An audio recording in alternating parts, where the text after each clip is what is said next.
on Radio 3 from a brand new album by my next guest, and it's my absolute pleasure to welcome to the programme, for the first time for me, singer, songwriter, educator, Sam Barbour. How are you?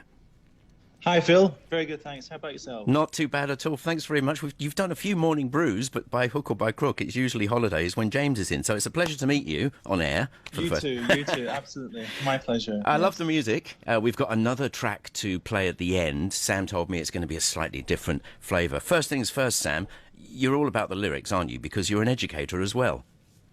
Yes, I'm a primary school English teacher.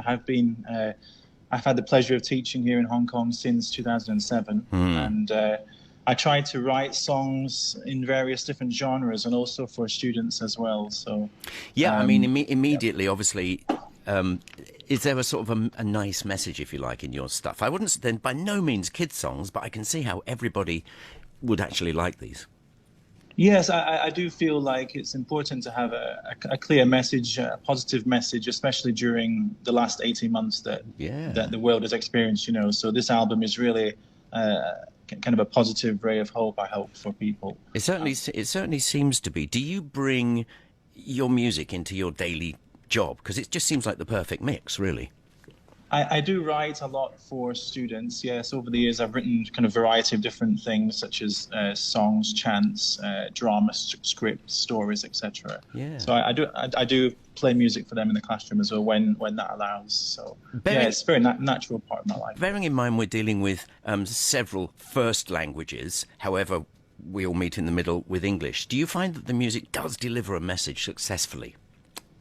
I think yes. I mean, if I'm in a teaching sense, let's say, if I'm using music to teach, then absolutely yes, it's a very powerful vehicle, really. Yeah. Especially for the younger learners, they can get to know the language a little bit better through songs, through chants at that early stage. I suppose so. And if it's even the slightest bit catchy, it becomes an earworm for them, I guess. It does for us. Yes, and they're very honest, actually. They're the great sounding boards. They will tell me whether they like it or not very quickly. So it's great to have that instant feedback, So. Well done. Well, tell us about the album. Let's join hands. It's my pleasure to have been able to release the album on the 30th of April this year. Yeah. And it's a 9-track eclectic mix of different styles, and all written very recently. And yes, I'm honoured really to have worked with so many wonderful people on the album. First of all, I'd like to thank Stevie Bull for production and also adding instruments over in Scotland, and my good friend Paul Roth, fellow Hong Konger. Brilliant work on electric guitar and backing vocals. Really added a great deal to the album. Easy is the wrong word, but now everything can be done online. It must make it easier for you to put the icing on this cake. Yes, I mean, I wasn't sure at the time how it would go. Steve and I decided just to do one song. I was going to go back to his studio in person, last summer to record the album. But that kind of got, put on hold. So we thought, well, we have this plan to record this album. Why not try? So we did one song, and then we got the momentum going, and the confidence was building up. So it went from there. Yeah. It's brilliant. I mean, you were forced to learn some new skills, I guess. Yes, that's right. Yeah, that's pretty cool. That's right. I mean, I was engaged quite heavily in the production side of things as well as Stevie. So we found agreement on things, after a while. So he had some ideas, I had some ideas, and we put them all together. Is this in a production sense, or is he a co-writer? All the songs are written by me, music and lyrics, but Stevie has added, instruments, and also he's produced the whole thing as well. So brilliant. Well, Let's Join Hands says it all. Really, it's obviously a feel-good album. But do you just want to take me through a bit some of the different areas that the songs take us to? Yes. Well, the first song, "Distant Shores," is a folk type song about long distance relationships. That can be any kind of relationship, and made more prevalent now, I think, because of the lockdown and COVID. Moving into other songs like "So Near Yet So Far," which is about unrequited love, which is a song about a friend of mine, actually, what she was going through at that time. Okay. A song, "Unicorn," is a Celtic style song about Scotland, about homesickness. And that's from you, I guess. That's a good personal one. Yeah, that's right. Yeah, and "Growing Pains," what you've just heard, actually, which is a bit of a multi-layered song, really, about different types of things, about the lockdown, about as we keep growing through our life, different stages. Is it about think of other people as well kind of thing? Yes, very much so. Yeah, I think it's about what people must be experiencing during the lockdown, about my experience as as a kid and then becoming a parent, and also learning to be a parent. So it's quite a multi-layered thing. Yeah, I think. brilliant. And then moving into a little bit more country style with No Need to Talk, which is a slow type waltz type song, and then the next song is Love Is in Our Hands, which is a song that I wrote about my daughter and my wife. So that's which we'll play in a minute, actually. Yeah, it's a ballad. And then number 8 is Freedom Wheels, which is it's a kind of a country style Americana feel to it, and it's a song about road trips, about the open road. So that's kind of a catchy summer vibe to it. And the last song, of course, is the title track, Let's Join Hands. So nothing. I mean, you've deliberately gone in different directions, which is cool. It means you're not walling yourself up, I suppose. But you'd strike me as folk country-ish kind of guy.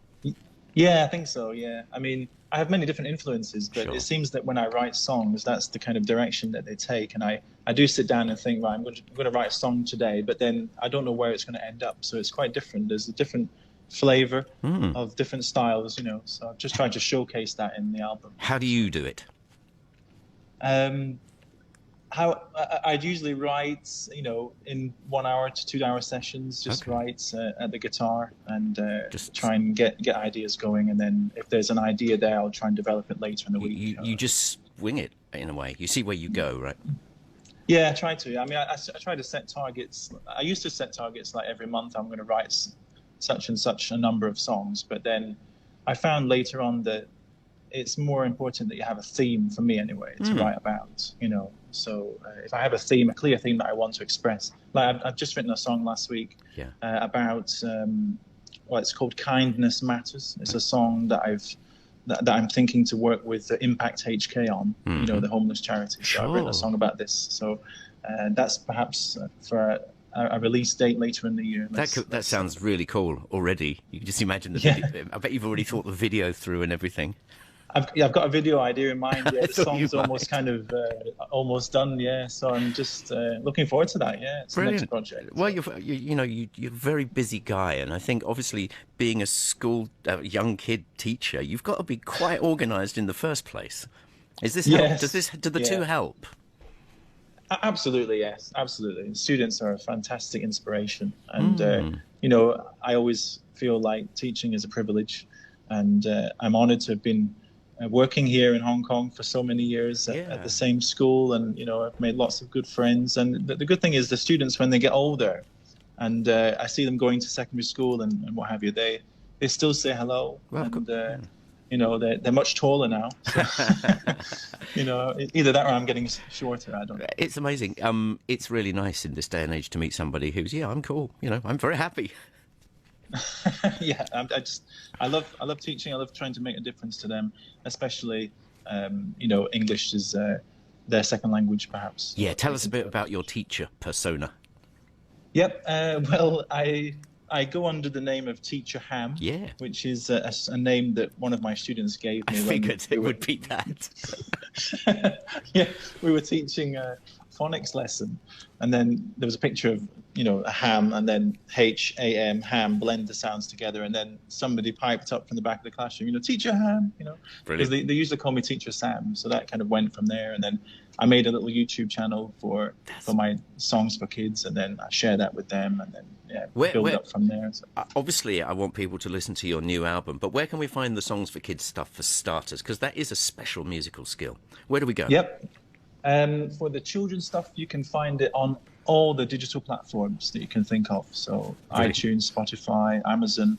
I've got 3 children's song albums, volumes 1 to 3, and also a poetry album. So there's four items there for children to download. It's easy to find. Yeah, you can also download them on my website, which is sambarbour.com. What advice would you give to somebody for writing for young people, if any? I think that if you're writing a song, let's say, I think that the song has to not be overly kind of overly Don't try too with a hard. message to teach them. Yeah, to try to kind of talk down to them or something. And also try to write something with a decent melody. Yeah. Because I try not to write down to them. I try to write things that they can aspire to lyrically and reading wise. And once they master the language, then they can. If they've got a feel for the melody, they will definitely try. So. And it has to be funny as well. I talked about earworms earlier on. Basically, it's got to be, I'm assuming, a melody that they're going to be going around humming, and somebody's going, "What's that?" That's right. Yeah, something silly as well, because I've been very much inspired by people like Roald Dahl in the writing world, and trying to write something in a similar kind of vein in music. So like something silly, something to catch their interest. Something. It's perhaps a little bit grotesque sometimes, or strange, but kind of gets their attention. Yeah, and I bet right now you're actually looking forward to doing a live gig. I mean, is there anything much at the moment for you? Yeah, to be honest, I've been very busy actually with my work, so I haven't had time to do any live performances at the moment. But I'm hoping to do some after the summer, in the autumn. Yeah, I'd say, because I'm actually currently working on a children's story as well, which is I've actually finished the writing, but I'm working on the illustrations with my friend who's doing that. So hoping to publish it later this year. So well, let's catch up later in the year, because things like that are absolutely wonderful projects, especially right now. We're going to go out, Sam, with "Love Is In Our Hands." Now, this is from Sam's brand new album. Tell us a little bit about this track. Yep, "Love Is In Our Hands." So it's a ballad and a feel-good song, and the theme is about family. And the background is I wrote the song about my daughter 1 month after she was born, and it's also about my wife. So it's just a thank you to them, really. So love is in our hands. Yeah. Well done, Sam. Looking forward to hearing you play live sometime soon on Morning Brew. In the meantime, congratulations. Talk to you soon. Thank you. Bye-bye. Thanks a lot, Phil. Take care.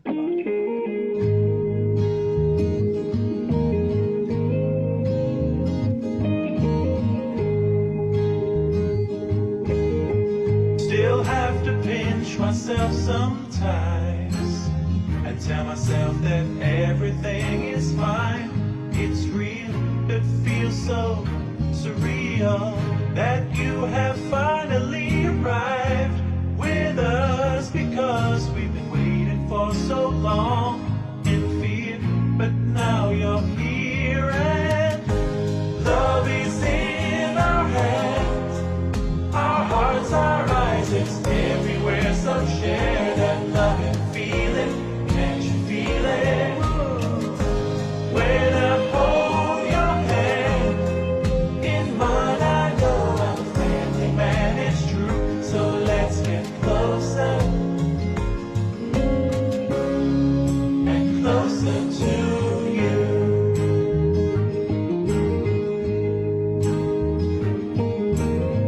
Still have to remind myself sometimes of all your beauty surrounding me and the man you helped me to be.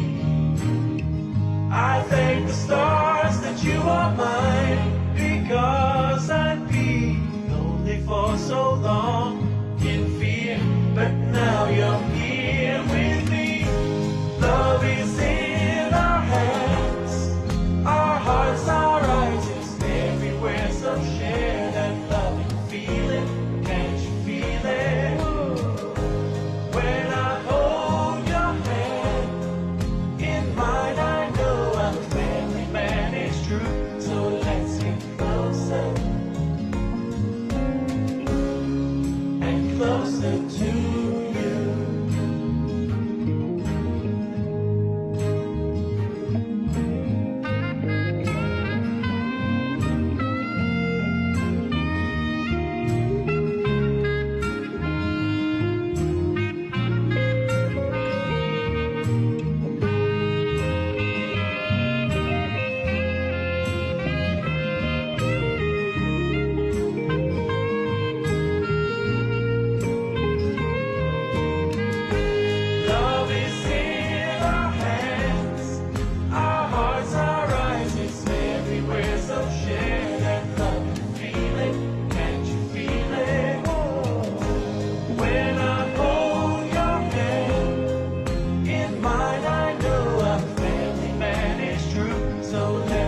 Love is in our hands. Another one from Sam Barbour. Lovely to chat with Sam on the programme, and best of luck